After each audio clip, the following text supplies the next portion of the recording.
കഴിഞ്ഞ ദിവസം കോട്ടക്കൽ വെച്ചിട്ട് അംസാക്കാനെ കണ്ട് നമ്മളൊരു റെസ്റ്റോറൻറ്റിൽ വെച്ച് കണ്ടതാണ്. കണ്ട സമയത്ത് അംസാക്ക എന്തെന്നായാലും നിങ്ങൾ കോട്ടക്കൽ ഉണ്ടാകുമ്പോൾ നമ്മുടെ അടുത്ത് നോമ്പ് തുറക്കാൻ വരണം എന്ന് പറഞ്ഞു. അപ്പം അങ്ങനെ പറഞ്ഞ് പഴയ കാര്യങ്ങളും ഇന്നത്തെ നോമ്പ് തുറനെ കുറിച്ചൊക്കെ സംസാരിച്ചപ്പോൾ നമുക്കൊരു പഴയ നോമ്പ് തുറ അങ്ങോട്ട് ക്രിയേറ്റ് ചെയ്യാന്ന് പറഞ്ഞു. മണ്ണിൻ്റെ ചട്ടിയും മണ്ണിൻ്റെ ഗ്ലാസും കഞ്ഞിയും പയറും ഈ വക സംഗതികളൊക്കെ കൂടിയായിട്ട് നമ്മളെ മുറ്റത്താണ് ഇപ്പോൾ മുണ്ട് വിരിച്ചിട്ടുള്ളത്. എന്താണെന്ന് വെച്ചാൽ നമ്മളെ മൊയിനുമാണ് ഈ ആശയം പങ്കുവെച്ചത്. പണ്ട് കാലത്ത് എങ്ങനെയായിരുന്നു നോമ്പ് തുറന്നിരുന്നത്? കഞ്ഞിയും പിന്നെ എന്താ പറയുക, ചേമ്പും താളും ചമ്മന്തിയും, അങ്ങനത്തെ ഒരു നോമ്പ് തുറക്കണം എന്ന് മൊയിനൊക്കെ പറഞ്ഞ അടിസ്ഥാനത്തിൽ ഞങ്ങൾ വന്നതാണ്. ആ കൂട്ടത്തിൽ എൻ്റെ കൂടെ നമ്മുടെ ഒരു ഗസ്റ്റ് ഉണ്ടായിരുന്നു. ആ ഗസ്റ്റിനെ എന്തെന്നെ ആയാലും അംസാക്ക് കൂട്ടണം എന്ന് പറഞ്ഞു. അപ്പോൾ പുള്ളിനെയും കൂടി കൂട്ടിയിട്ട് വേറെ ആരുമല്ല, നമ്മുടെ കോട്ടക്കലുകാരുടെ സ്വന്തം അബൂലയാൻ. അബൂലയാനായിട്ട് ഇപ്പൊ നോമ്പ് തുറക്ക് നമ്മളൊക്കെ പ്രായത്തിന് യോജിക്കുന്ന ഒരു കാരണവലെ തന്നെ കിട്ടി. അതെ, സംഭവമല്ല കാഴ്ചയിൽ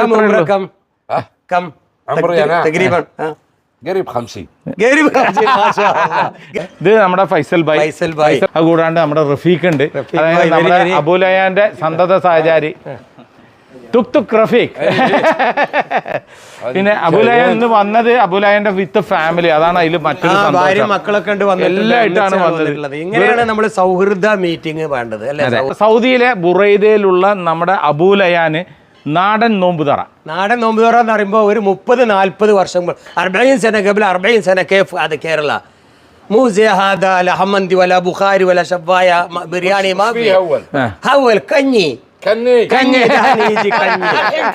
അബൂലയാന് കഞ്ഞി എന്ന് പറഞ്ഞ ചിരിക്കും. കാരണം വേറൊന്നുമല്ല, അബൂലയാനെ നമ്മൾ പരിചയപ്പെടുത്തിയത് തന്നെ കോട്ടക്കലിലെ പല ഭാഗങ്ങളിലായിട്ട്. അതായത് ഞാൻ പരിചയപ്പെടുന്ന സമയത്ത് 34ാമത്തെ കിണറായിരുന്നു. ഇപ്പം 50-ന് മേലെ കിണറുകൾ നമ്മുടെ കോട്ടക്കൽ പരിസരത്ത് അർഹതപ്പെട്ട പാവങ്ങൾക്ക് അബൂലയാൻ കുഴിച്ചു കൊടുത്തുകൊണ്ടേയിരിക്കുകയാണ്. അതുകൊണ്ടാണ് ഞാൻ ഇന്നിങ്ങോട്ട് ക്ഷണിച്ചിട്ടുള്ളത്. നമ്മുടെ കേരളത്തിലെ മലയാളികൾക്ക്, പാവപ്പെട്ടവർക്ക്, അർഹതപ്പെട്ടവർക്ക് വെള്ളം കൊടുക്കുക എന്ന് പറഞ്ഞാൽ അതും ഒരു പാവം അവിടുന്ന് വന്നിട്ട് നമ്മുടെ നാട്ടിൽ കിണർ വെച്ച് കൊടുക്കണം. 50 കിണറിൽ അപ്പുറം കൊടുത്തിട്ടുണ്ടെങ്കിൽ അദ്ദേഹം ഒന്നും ലക്ഷ്യം വെച്ചിട്ടല്ലല്ലോ, പടച്ചോമ്പാത്തേക്ക് കൂലി ഇട്ടാനല്ലേ. അത് മാത്രമേ ഉള്ളൂ. അതെന്ന് പറഞ്ഞാൽ കുഴൽക്കിണറിലേക്കുള്ള പമ്പ്, മോട്ടറും അതിന്റെ കണക്ഷനും എല്ലാം വെച്ച് ആ പ്ലഗ് കുത്തി കൊടുത്ത് ആ വെള്ളം കാണിച്ചു കൊടുത്തിട്ട് മൂപ്പര് അവിടുന്ന് പിന്നെ അട്ടപ്പെന്ന് അവിടുന്ന് പിന്നെ ആ വഴിക്ക് പോയില്ല മൂപ്പര് ഒരു ഇതാണ്.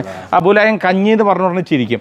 എന്താ കാര്യം എന്ന് വെച്ച് കഴിഞ്ഞാൽ ഈ ഒരു കിണർ കുത്തലും പരിപാടിയൊക്കെ ആയിട്ട് ഇവരുടെ ഒരു അറബികളുടെ എന്തെന്നെ ആയാലും ബാർഗെയിൻ ചെയ്യാന്ന് പറഞ്ഞാൽ അവരുടെ രക്തത്തിൽ അരിഞ്ഞിട്ടില്ല.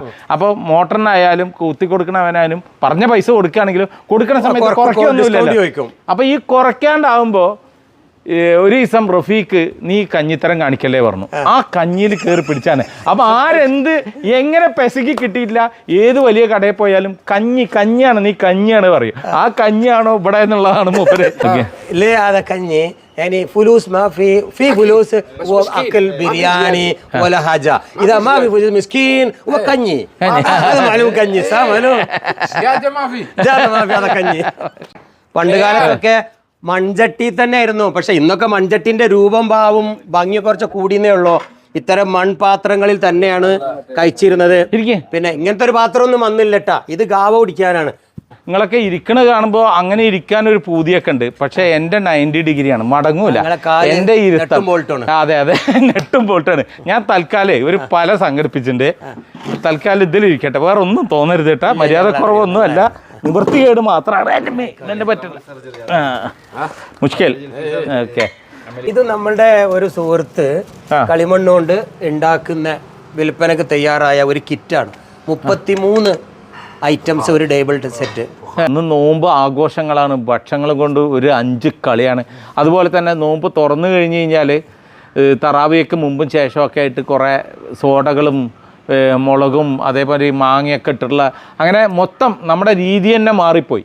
ആ സമയത്ത് ഈ പറഞ്ഞമാതിരി തന്നെ മന്തിയും മജ്ബൂസും ഈ ബ്രോസ്റ്റും ഇതും കൊണ്ടൊക്കെ ഭക്ഷണം അങ്ങോട്ട് കണ്ടമാനം വെച്ചിട്ടുള്ള ഈ നോമ്പുകൾക്കിടയിൽ ഇന്നത്തെ ഈ ഒരു നോമ്പ് തുറ എന്ന് പറഞ്ഞു കഴിഞ്ഞാൽ എന്തെന്നായാലും പഴയ ദിനം ഓർക്കലും അതുപോലെ തന്നെ വല്ലാതെ അങ്ങോട്ട് ഭക്ഷണം കൊണ്ട് വല്ലാതെ കളിക്കണ്ട എന്നുള്ള ഒരു ഓർമ്മപ്പെടുത്തലും കൂടി ആണ് അംസാക്ക ഈ ചെയ്തിട്ടുള്ളത് എന്നുള്ളതാണ്. അന്ന് അംസാക്കാനെ വീഡിയോ എടുത്തപ്പോൾ ഞാൻ ക്യാമറ പുറകിൽ ഇങ്ങനെ, അതായത് ക്യാമറ ഫേസ് ചെയ്യാണ്ട് നിന്ന്, എന്താ വെച്ച് കഴിഞ്ഞാൽ അന്ന് എനിക്ക് വീഡിയോ മുഴുവിപ്പിക്കാൻ പറ്റില്ല.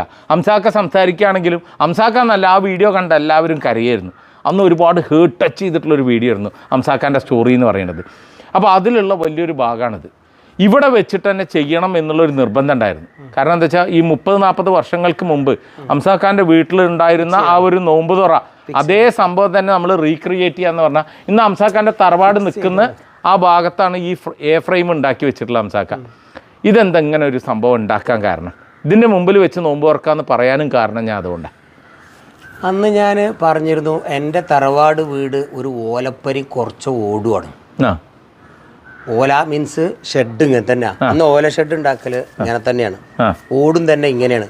പാവപ്പെട്ടവൻ്റെ വീടൊക്കെ ആ ഓടിൻ്റെ അതിലാണ്. ആ തറവാട് നിന്നത് ഇവിടെയാണ്, ഈ വീട് ഉണ്ടാക്കുന്നത്.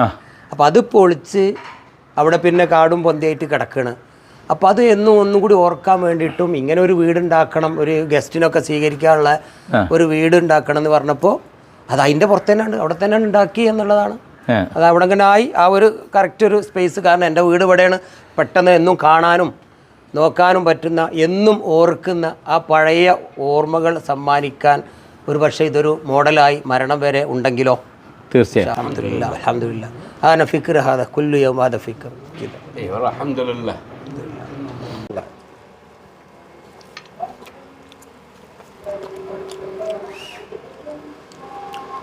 اللهم لك الحمد.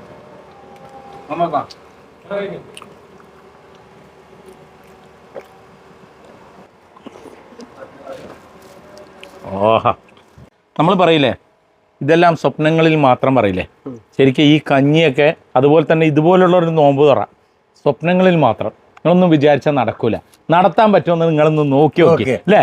ഹംസാക്കി ഞാനും കൂടി ചമ്മന്തി, കഞ്ഞിയും ചമ്മന്തിയും ഇതാണ്. തേങ്ങാ ചമ്മന്തി, പച്ചമുളക് അരച്ച തേങ്ങാ ചമ്മന്തിയും കഞ്ഞിയും പുഴുക്കും എന്തൊക്കെ കൂട്ടിക്കണെന്നുള്ളത് ഇപ്പൊ ഇവർക്കൊക്കെ അറിയുള്ളൂ. ചേമ്പ്, താള്, പിന്നെ കപ്പ, പിന്നെ ഇലകള്, പിന്നെ തേങ്ങ, ജീരകം, ഇതൊക്കെ കൂടി കൂട്ടി എന്ത് ഉള്ളി, ചീരുള്ളി, പിന്നെ അതുപോലെ ചുമന്ന മുളകിൽ അരച്ച ഒരു ചമ്മന്തി. ഇതൊരു വേറിട്ട വൈബാണ്. എടുത്തു പറയേണ്ട വേറൊരാളുണ്ട്, നമ്മുടെ സുഭാഷ് ഭായി ഹംസാഖാന്റെ മാനേജറാണ്. ഇതിലുള്ള ഓരോ കയ്യൊപ്പും സുഭാഷ് ഭായിന്റെയും കൂടി ചേർന്നിട്ടാണ്. വളരെ സജീവമാണ്. ചെറിയൊരു ആക്സിഡന്റ് ആയിട്ട് കൈയൊക്കെ മുറിഞ്ഞിട്ടുണ്ട്, ഒന്നും വിഷയമല്ല. അല്ലേ? എന്തെന്നായാലും ഹംസാഖാന്റെ ഒരു സന്തത സഹചാരിയാണ്, ബാക്ക് ബോൺ എന്ന് പറയാം. സംഭവം എന്തെന്നായാലും ഈ ഒരു സാധനവും കാര്യങ്ങളും ഇങ്ങനെ ഒരു നോമ്പ് തുറയും ഈ ഒരു നൊസ്റ്റാളജിയും ഈ പരിപാടികളൊക്കെ നോക്കി നിൽക്കണ്ട. റഫീഖെ നോക്കി നിൽക്കലേ ഉണ്ടാവുള്ളൂ. എടുത്തു കഴിക്കാം. അപ്പൊ എന്താ അറിയോ, ഇതൊരു ഓർമ്മപ്പെടുത്തലാണ്, വേറൊന്നുമല്ല. ഞാൻ ഉൾപ്പെടെ നിങ്ങൾ ഉൾപ്പെടെ നമ്മൾ ഭക്ഷണം കൊണ്ട് ഇങ്ങനെ കളിക്കണ കളികളുണ്ടല്ലോ, അത് ഭക്ഷണം ഇല്ലാത്തവരെ കുറിച്ച് ചിന്തിക്കാനും അതുപോലെ തന്നെ ഭക്ഷണം ലാവിഷാക്കാതിരിക്കാനുള്ള ഒരു ഓർമ്മപ്പെടുത്തലാണ്.